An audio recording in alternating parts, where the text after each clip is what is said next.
the Kroger family of companies. Para escuchar opciones en español, oprima el número 7.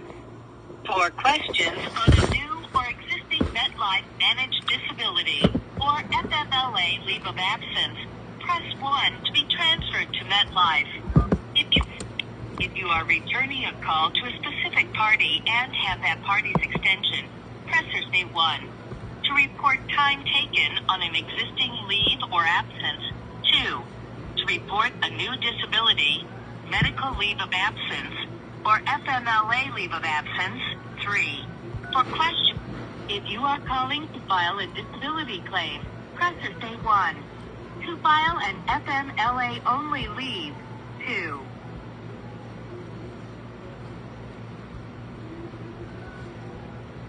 You have selected to file a new claim. This process generally takes approximately 8 minutes.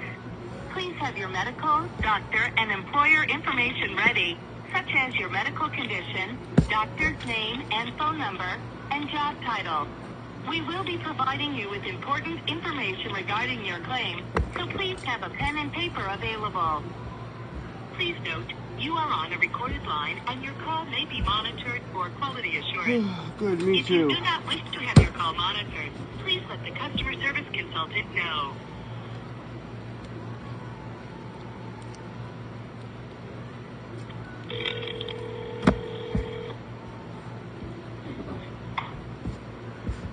Thank you for calling MetLife Disability. My name is Sherry, and who do I have the pleasure of speaking with today? Good morning, Sherry. My name is Randy Francis. How are you? I'm fine, Randy. And how may I assist you today? Okay, I work at the Fairbanks. Fred Meyers is store number 224, and I got conditions on where it's like a medical leave plus a family emergency because of my situation, and I don't have time off, but I know that it's necessary even for my health to do something about it. I don't want to lose my job, so I asked about information, and then somebody told me, well, you can ask for a leave of absence, and so here I am. Okay, I'd be more than happy to assist. And you say your first name is Randy? Yes, ma'am. And can you spell your last name for me? Francis. And your date of birth? 12080.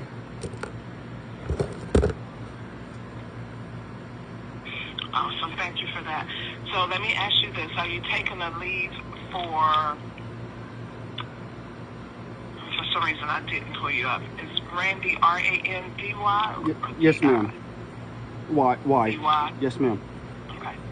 And Francis, Francis? Yes, ma'am. In 1/20/1980? Yes, ma'am.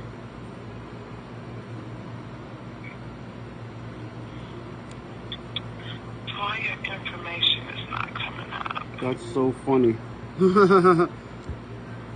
Right. Because I'm even having trouble like clocking in because it's so weird. Like they changed the system with the punch in. It went from a fingerprint to now we gotta do this code thing, and then it's like every day is trying to say I missed a punch, and I'm like, well, I'm physically here. I'm physically punching in. Like every day I gotta go through something, and then when I go look up in the computers in the back, it's like I don't exist, but I'm here. You know what I mean? It's weird. Oh wow. I know.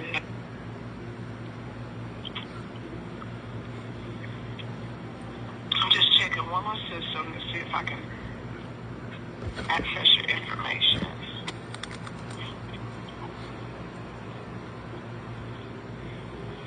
One 1980.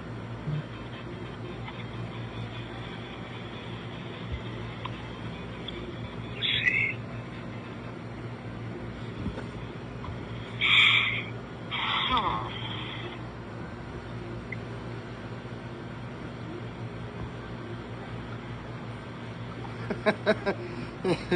Oh gosh. What is it? It's like after I explain what I got to explain, and something tells me that he put you on the phone for a reason. You wouldn't believe it unless I like showed people, and it's amazing because since I've been working here, I've been noticing these behaviors in people. And it started causing to where, you know, I had to go to HR, and HR is the one who actually told me about this because of my circumstances in my life, that a former boss of my department, he changed on me. You know, at first we used to be able to like talk because I was going through a lot, and then just one day, you know, somebody came from another store and decided that it was funny to want to throw something at my face. I took it, I got it recorded, and when he did it, he said, "Oh, I was joking," and then did that slight turn of the head and then that giant freaking grin. And people who are like me know what that looks like. That's like some sinister, trifling freaking thing. So immediately I went to go and start telling people. And my boss, when security said, you should do the chain of command, and I'm like, I don't even want to talk to him because he didn't even want me to do visits with my kids.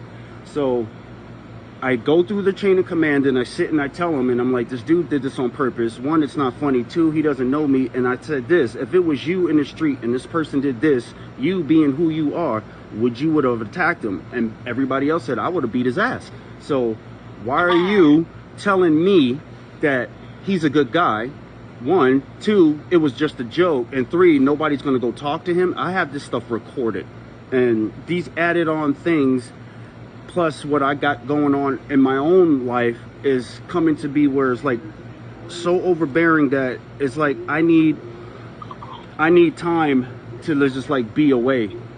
And my home life, I'm gonna just be up because obviously you can understand, and I'm glad he put you on the phone. Like, I've been going through an OCS case for like 6 years. They kidnapped my kids, they burnt them, they had bite marks, and they tried to cover all of this up.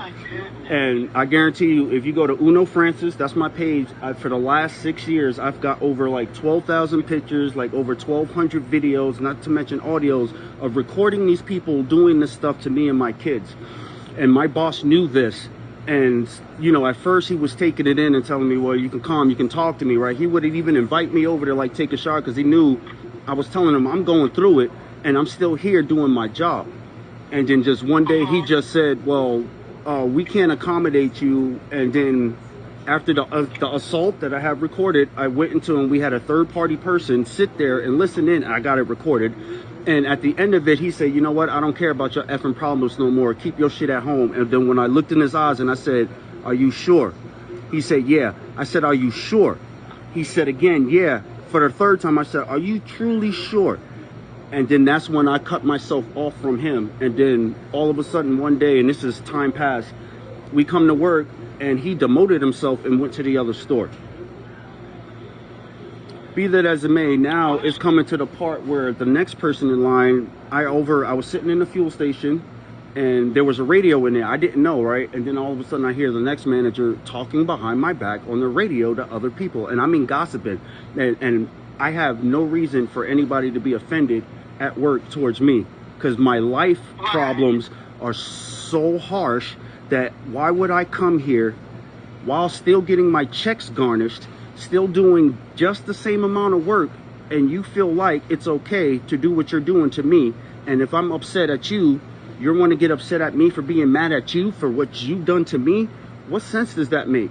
I'm already under severe pressure, and you feel like this is okay. So then now this person now is directly doing the same thing the last boss did, giving me these options, telling me these things, only to try to make my time more difficult. And so it comes to this part where I've been through 14 caseworkers, about 12 judges, and my 14th lawyer, who quit on me twice, rehired herself at a third time, saying that she's going to help, but I know she's not going to help. So I have to go to the part where I can't do work and I can't do my casework. I have an 800-page discovery, all from 2016, that I've been carrying with me for years. Nobody wants to help me go through it. Nobody wants to even do it, even though it's all the truth. And this only came out to be that they're all involved. Every judge, every lawyer, every caseworker knew what they'd done. They tried to hide it, and that's why they stole my kids, and they used them as bait to dangle. I mean, they've taken so many visits, so many things away from me, that it made me like a normal person would not be able to come to work all the time on time and do the stuff they do, go home and redo the cycle again, still doing what I'm doing.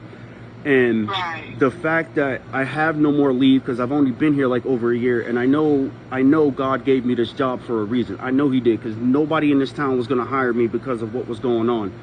And I love my job and I love my people, but I can't be right for my people unless I take like this leave. Like, my health is going down. I'm stopping to take care of myself. Why? Because I'm not only being attacked at home, I'm being attacked at work, and it's overbearing to where I cannot focus on trying to help my kids, knowing nobody is going to help me. So I literally have to stop everything I'm doing. And believe me, it took a long time for this to go through. I have to stop everything, pretty much barricade myself, fast the entire time, and make that 800-page discovery into a book. So then when I go in front of a judge, they'll be able to, any one of them be able to read it. But I also got to freaking take time so I can learn their language, which means I got to go and buy law books, because my lawyer is not helping me. She quit twice and then come back a third time. I'm like, look, I think you're toxic, because if this was a toxic relationship and you come back a third time, you don't think I'm not going to think you're going to do the same thing you did the first two? Of course you are, because she ghosted me. She stopped talking to me. What kind of lawyer just stops talking to you? And then I have this recorded, right? So the last time I talked to her was a couple days ago, and I guarantee you, you can go straight to Uno Francis. I got all of this recorded, because I'm not just talking out my ass. And she told me, I want to tell you this so that you don't get side punched. And in my mind, I'm like, she has no idea, but she does. You're getting ready to say something so fucked up to me, excuse my French, that it's going to make me flip out. So in my head, I said this. I said, okay, what is it? She said, don't be alarmed, but I'm currently in a case with your caseworker in a divorce matter, and this is not a conflict of interest. I literally put the phone on mute, because she said what she said, and I had it recorded, and I flipped out. I mean, I flipped out so bad that I almost thought my heart was going to explode. Got back on, kept recording, and I'm like listening to her try to gaslight me on how she's going to help me, while she's going to sit there and tell me it's not a conflict of interest. Yes, that is, to me. So after I got that, it was I already knew, like, I can't trust nobody. And I'm sitting here telling God, nobody's going to help me. I have to do something. He said, well, it's time that you separate yourself from everything. And I'm like, oh gosh, okay. I can't even tell my dad, because he flipped out on me. I can't tell nobody, as I don't have no family. The kid's mom, she literally went insane after all of this happened, and she still today believes that I murdered the kids or they're under my house. She believes that she hears the kids constantly, and I know this is because of whatever she done, this is some weird karma coming back to her. Why? Because she don't realize how much time has passed. You don't even know what they sound like anymore. You left us, and I sat here and did every visit, every class, everything alone. That I even wrote the books out. I was the only person who survived 2 case plans, if you know what that means. That means a person, normally what they do to a person, they do it to where they can't even do 1. I had to do 2, which means nobody understands how many hours every day that I had to do this, and then go to these courts and these hearings to listen to these people lie. I've recorded every TDM, every visit, every court hearing, and they still want to keep doing what they're doing. So my home life is completely like chaotic. And it was just one day, like I had to live in a church for 3 years, and the pastor, the last thing she said to me after everything that I've done was, fuck you and fuck your kids. And I looked at him and I watched this face change. And then ever since then, anybody else who comes in contact with me is saying the same damn thing. So it already had me to believe that when God told me this is not just a physical case. This is a spiritual case and a physical case. And I don't see how all of these people have gathered to come against me to so willingly say, F me and F my kids, knowing nothing about any of us. So it's also spiritual attacks. So, so one day, this is how he told me, and after I cried out, and he asked me, are you willing to give up something for my help? Immediately I said yes, and I began to do it, and I started vomiting, but nothing came out, but something came out. And I'm hacking and coughing and crying and thinking, And then the next thing I heard was you have to reveal who's the false preacher. Why? Because he's the one who's got my dad so flipped out that he doesn't even see me anymore. And two, he said there's something at your job and you have to be able to take care of it. And when that happened, eventually I had a dream about my boss. Why? Because that day he flipped out and told me, F my kids. And I'm like, where'd you get this from? So I had a dream. I saw how he was dressed and I was at work, which never happens.